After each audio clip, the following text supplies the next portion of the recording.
오늘은 이사야 53장의 번역과 강해 6번째 시간입니다. 오늘 강의를 기도로 시작하겠습니다. 하나님 아버지, 오늘 제가 성도들에게 전달하는 하나님께서 주신 말씀들이 듣는 이들의 마음 안에 예수 그리스도의 생명, 곧 영원한 생명을 주는 말씀들이 되게 하옵소서. 저희를 너무나 사랑하셔서 저희를 구원하여 주신 주 예수 그리스도의 이름 안에서 기도합니다. 아멘.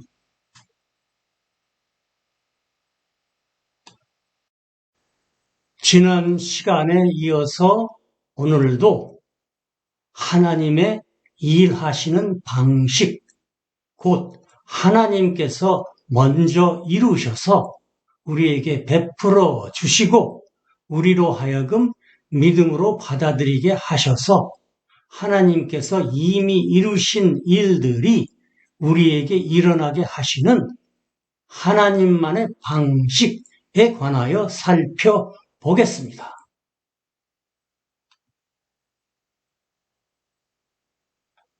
오늘 강의의 첫 번째 주제로 은혜에 관한 성경 기록들을 살펴보며 그 기록들에 의하여 하나님께서 명확하게 보여주신 하나님의 일하시는 방식에 관하여 살펴보겠습니다. 많은 성도들이 말합니다. 우리가 믿으면 하나님께서 은혜를 주신다라고 말합니다. 아닙니다. 왜냐하면 하나님께서는 우리가 믿기 전에 곧 죄들 안에서 우리가 죽어 있었던 때에 우리를 대신하여 죽으신 예수 그리스도의 대속사역에 근거하여 이미 은혜를 선물로 베풀어 주셨기 때문입니다. 그리고 믿음도 선물로 주셨습니다. 우리는 선물로 주신 믿음으로 선물로 주신 은혜를 받아 가집니다. 성경 기록들 중에서 가장 은혜로운 구절들 중에 하나인 에베소서 2장 1절에서부터 에베소서 2장 8절까지를 살펴보겠습니다. 그렇게 해서 너희를 범법들과 죄들 안에서 죽어 있었던 너희를 그분께서 살리셨다.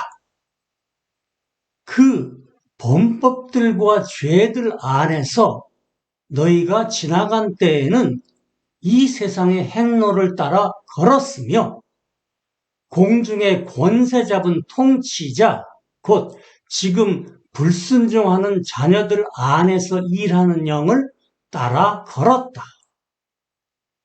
지나간 때에는 그들 가운데서 우리도 또한 모두 우리 육신의 욕망들 안에서 생활하였으며 육신과 생각의 열망들을 이루었다.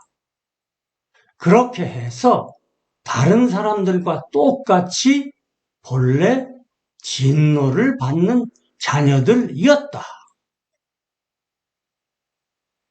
그러나 긍휼이 풍성하신 하나님께서 우리를 사랑하신 그분의 크신 사랑 때문에 죄들 안에서 우리가 죽어 있었던 바로 그때에 우리를 그리스도와 함께 살리셨고 은혜에 의하여 너희가 구원받았다.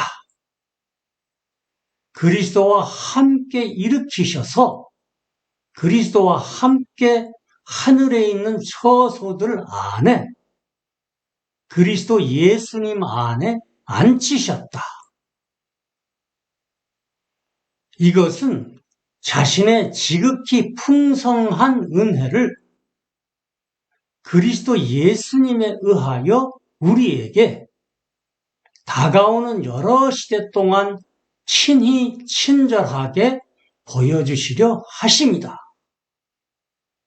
왜냐하면 너희가 은혜에 의하여 믿음을 통하여 구원을 받았기 때문이다.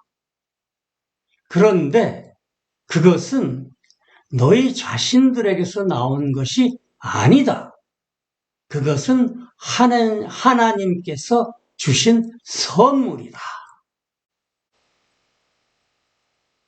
에베소서 2장 5절에서 보듯이 하나님께서 우리에게 은혜를 베푸신 것은 우리가 죄들 안에서 죽어 있었던 바로 그때였습니다. 우리가 하나님의 진노를 받는 자녀들이었을 때에 하나님께서 그리스도로 하여금 우리를 대신하여 죽게 하셨고 우리를 우리의 옛사람을 포함하여 죽게 하셨으며 우리의 새 사람을 포함하여 부활하게 하셔서 은혜에 의하여 우리를 구원하셨고 우리의 새 사람을 포함하여 승천하게 하셔서 우리를 하늘에 있는 처소들 안에 그리스도 예수님 안에 앉히셨습니다. 그리고 하나님의 지극히 풍성한 은혜를 성도들에게 친히 친절하게 베풀어 주십니다. 이 객관적인 사실들을 우리가 믿음으로 받아들일 때에 우리는 이 모든 사실들을 우리의 주관적인 사실들로 곧 개인적인 사실들로 가지게 됩니다. 그래서 사도 바울은 로마서 5장 2절에서 우리가 은혜 안으로 들어감을 믿음에 의하여 받는다고 말합니다. 그에 더하여 그분에 의하여 우리가 서 있는 이 은혜 안으로 들어감을 믿음에 의하여 받으며 하나님의 영광을 소망하는 소망을 기뻐한다. 그러므로 우리가 믿으면 하나님께서 은혜를 주시는 것이 아니라 하나님께서 예수 그리스도의 대속사에게 근거하여 주신 은혜를 우리가 믿음에 의하여 받아 가집니다.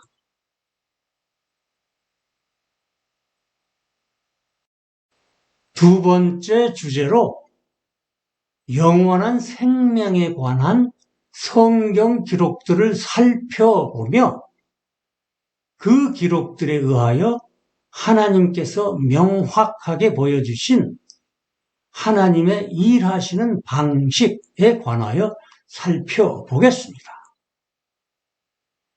많은 성도들이 말합니다. 우리가 믿으면 하나님께서 영원한 생명을 주신다라고 말합니다. 아닙니다. 왜냐하면 하나님께서는 우리가 믿기 전에 곧 죄들 안에서 우리가 죽어 있었던 때에 우리를 대신하여 죽으신 예수 그리스도의 대속사역에 근거하여 이미 영원한 생명을 선물로 베풀어 주셨기 때문입니다. 그리고 믿음도 선물로 주셨습니다.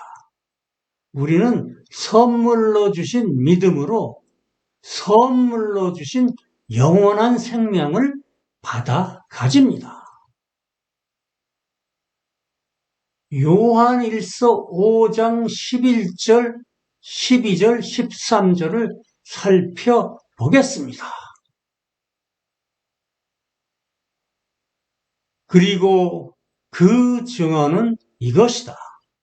곧 하나님께서 우리에게 영원한 생명을 주셨다는 것과 이 생명이 그분의 아들 안에 있다는 것이다. 아들을 받아들이는 자는 생명을 받고 하나님의 아들을 받아들이지 않는 자는 생명을 받지 못한다. 내가 하나님의 아들의 이름을 믿는 너희에게 이것들을 쓴 것은 너희가 영원한 생명을 받는다는 것을 너희로 하여금 알게 하여서 더욱더 너희로 하여금 하나님의 아들의 이름을 믿게 하려 함이다.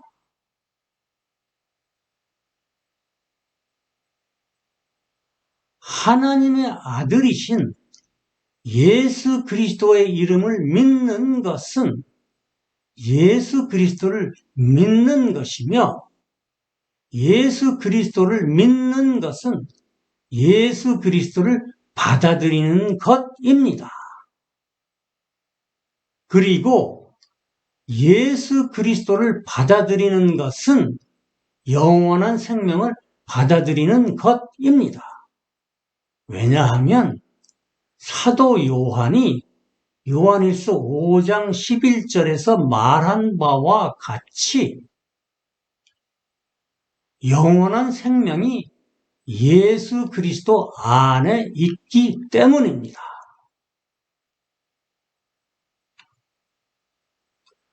더 나아가 사도 요한은 예수 그리스도 자신께서 영원한 생명이시라고 요한일서 5장 20절에서 말합니다.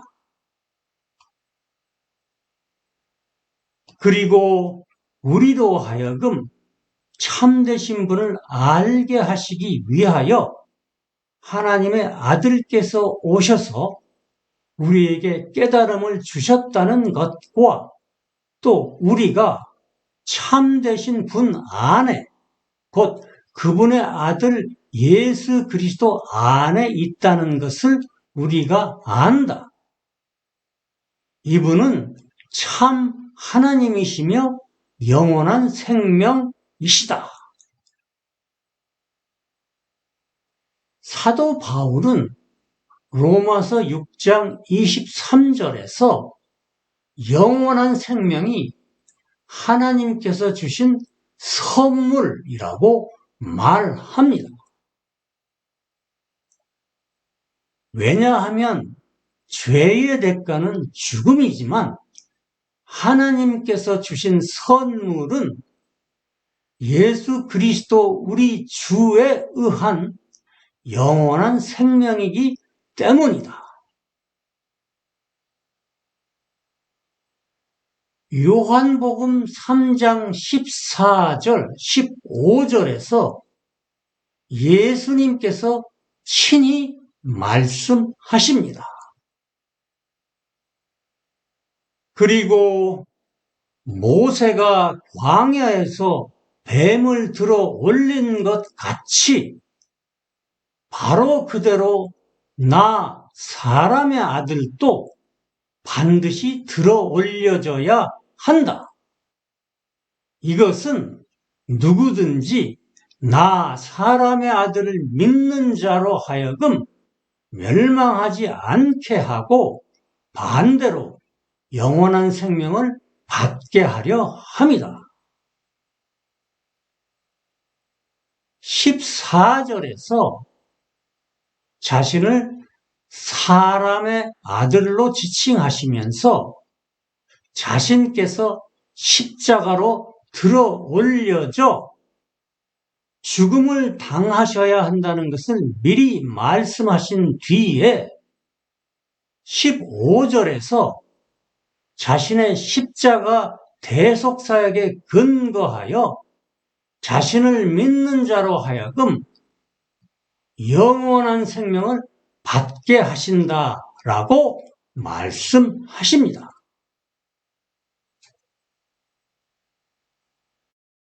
그러므로 우리가 믿으면 하나님께서 영원한 생명을 주시는 것이 아니라 하나님께서 예수 그리스도의 대속사역에 근거하여 주신 영원한 생명을 우리가 믿음에 의하여 받아 가집니다.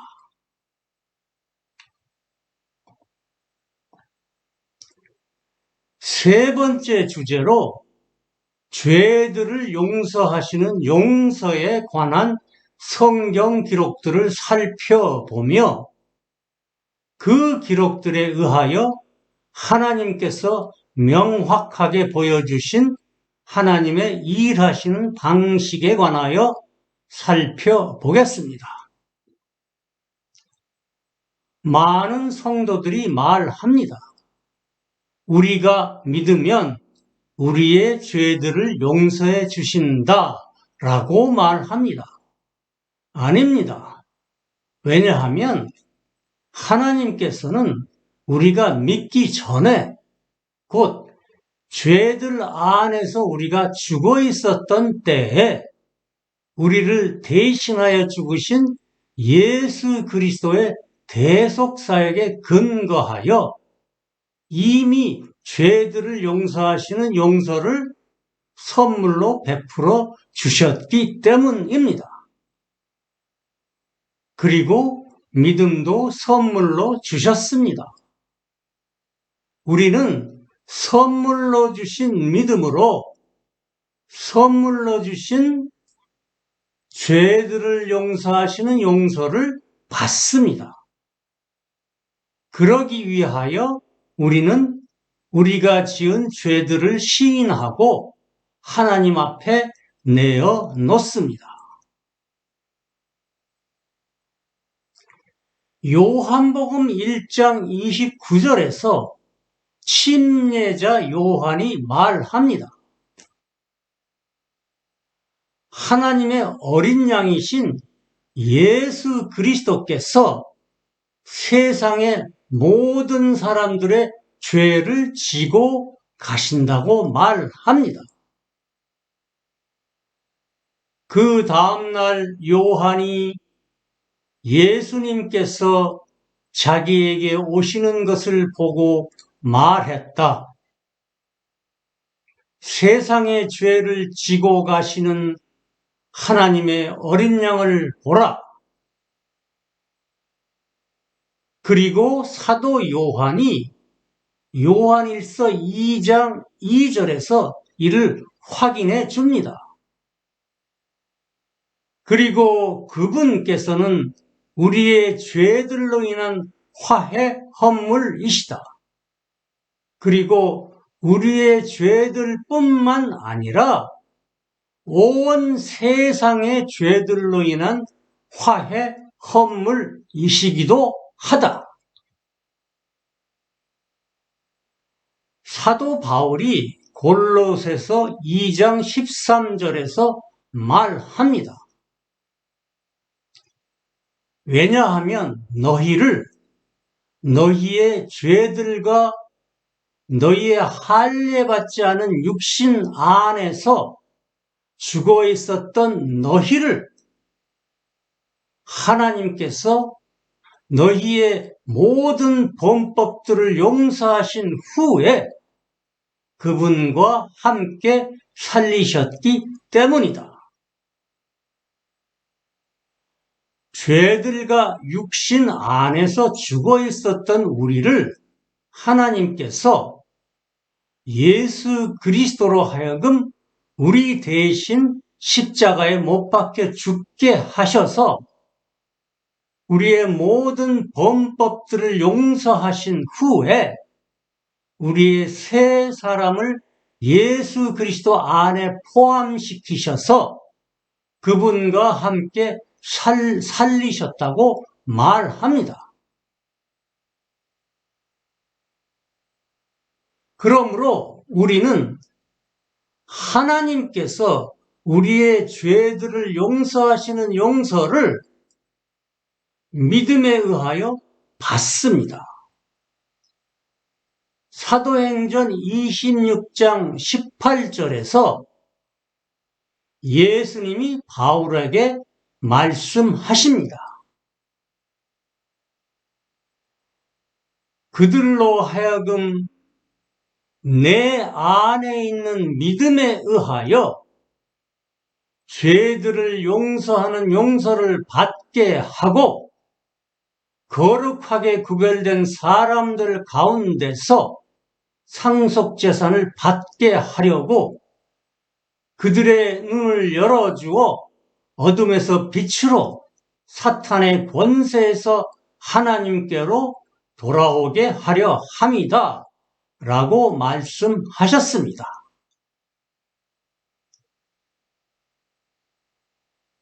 그러므로 우리가 믿으면 하나님께서 죄들을 용서하시는 용서를 해주시는 것이 아니라 하나님께서 예수 그리스도의 대속사역에 근거하여 해주신 죄들을 용서하시는 용서를 우리가 믿음에 의하여 받아 가집니다.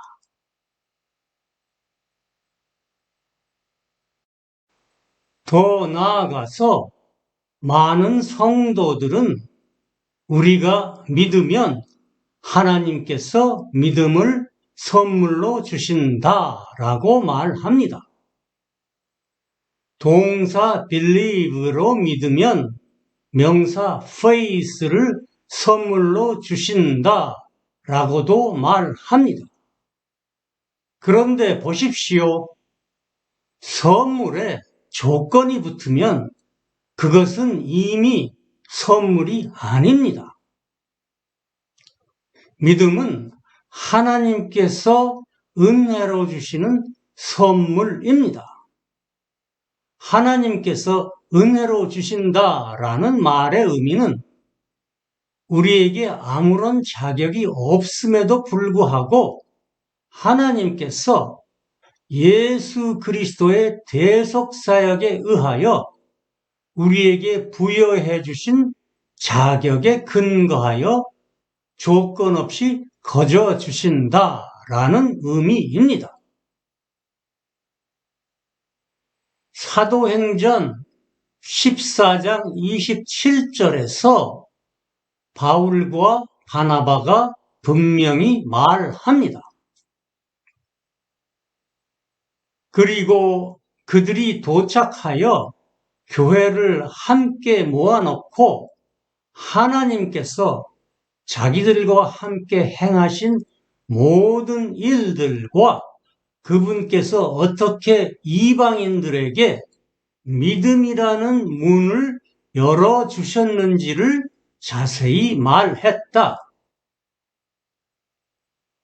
하나님께서 믿음이라는 문을 열어주시지 않으시면 우리가 믿음을 행사할 수, 곧 믿을 수 없습니다. 우리가 믿으면 하나님께서 믿음을 선물로 주신다는 말은 성경 기록들 안에 없습니다.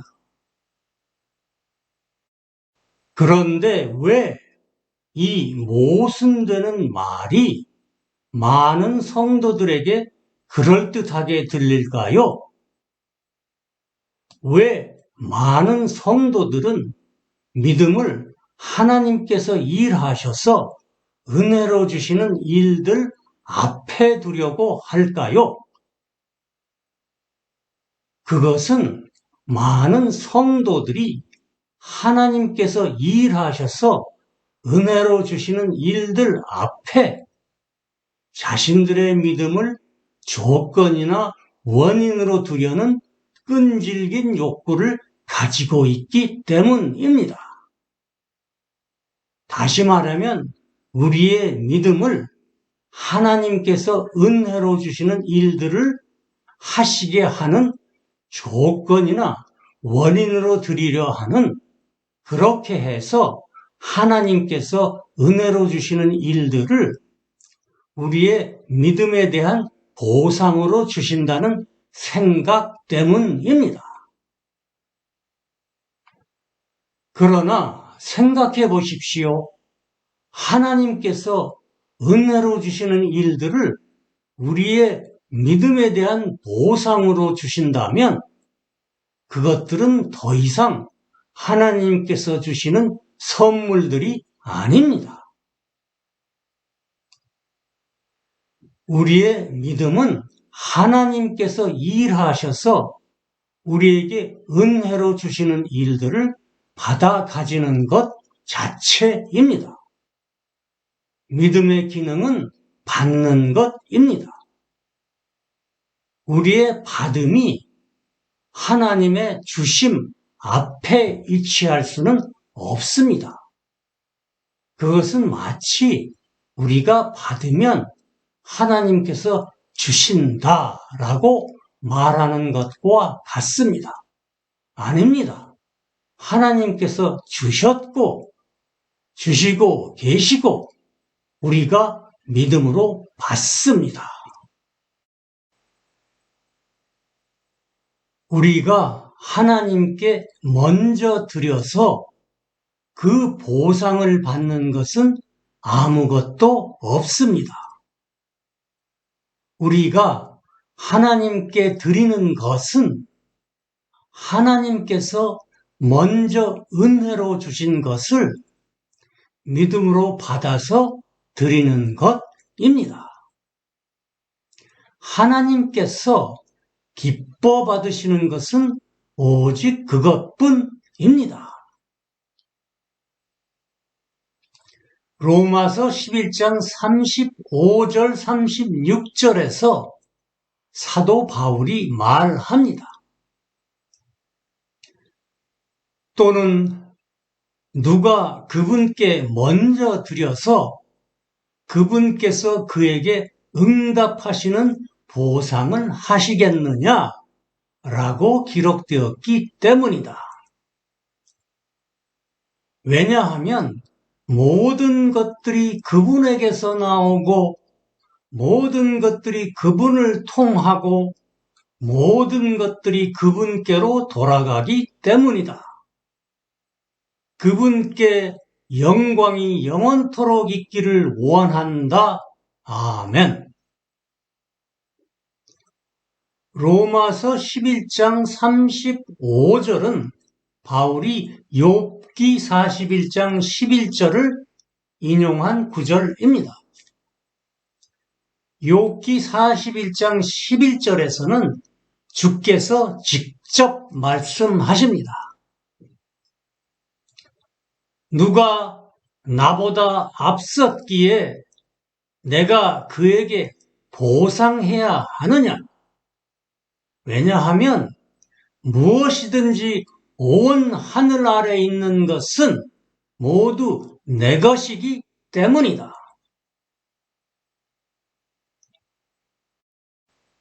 침례자 요한이 요한복음 3장 27절에서 말합니다.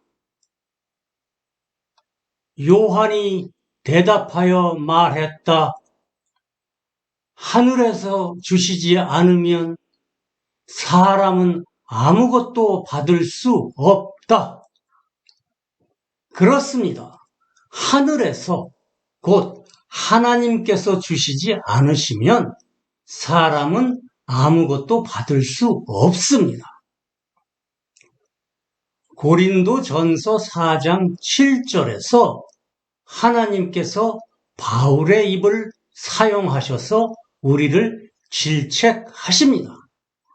우리를 나무라십니다. 왜냐하면 누가 너를 다른 사람과 구별되게 하느냐?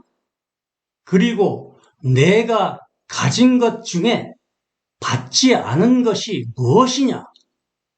그런데 내가 그것을 받았으면서도 어찌하여 네가 그것을 받지 않은 것처럼 자랑하느냐? 너희가 모든 은혜로운 일들을 하나님에게서 받았으면서 왜 너희가 스스로 이룬 것처럼 자랑하느냐라는 질책입니다.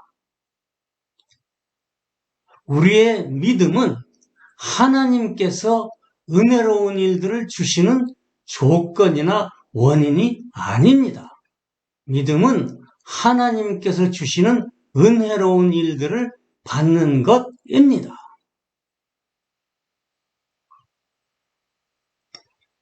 역대상 29장 14절에서 다윗이 회중 앞에서 주를 찬송하며 말합니다. 그러나 저는 누구이며 제 백성은 무엇이기에 우리가 이렇게 자원하여 이 정도로 바칠 수가 있겠습니까? 그 까닭은 모든 것들이 주에게서 나오며 우리가 주 자신의 것에서 받아 주께 드렸기 때문입니다. 하나님께서 우리 안에서 우리와 함께 행한 일들만을 받아 주십니다. 곧 하나님께서 우리 안에서 행한 일들을 우리가 믿음으로 받아 하나님께 드리는 일들만을 받아 주십니다. 오늘까지 우리는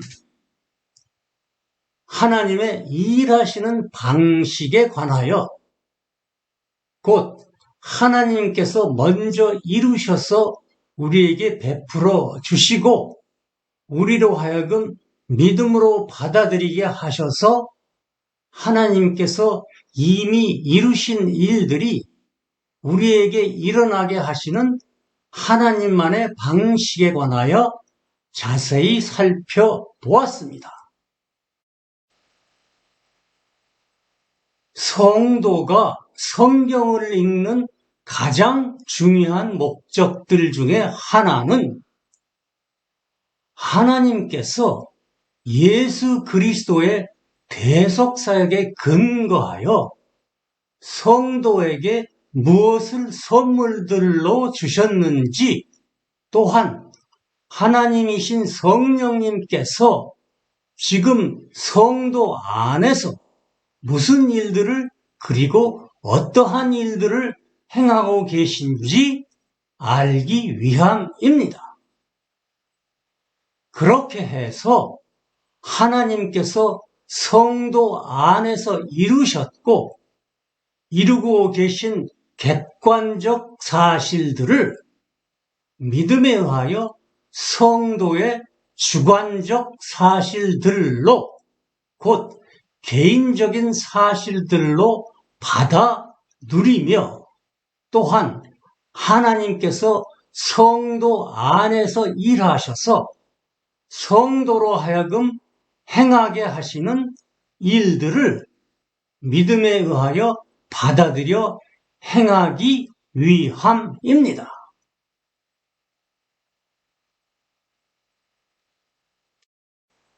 이제 오늘 강의를 기도로 마치겠습니다. 하나님 아버지, 오늘 제가 전달한 하나님의 말씀으로 하여금 듣는 이들 안에서 강하고 효력 있게 일하여 그들의 마음 안에 선한 열매로 맺어지게 하옵소서. 저희를 너무나 사랑하셔서 저희를 구원하여 주신 주 예수 그리스도의 이름 안에서 기도합니다. 아멘.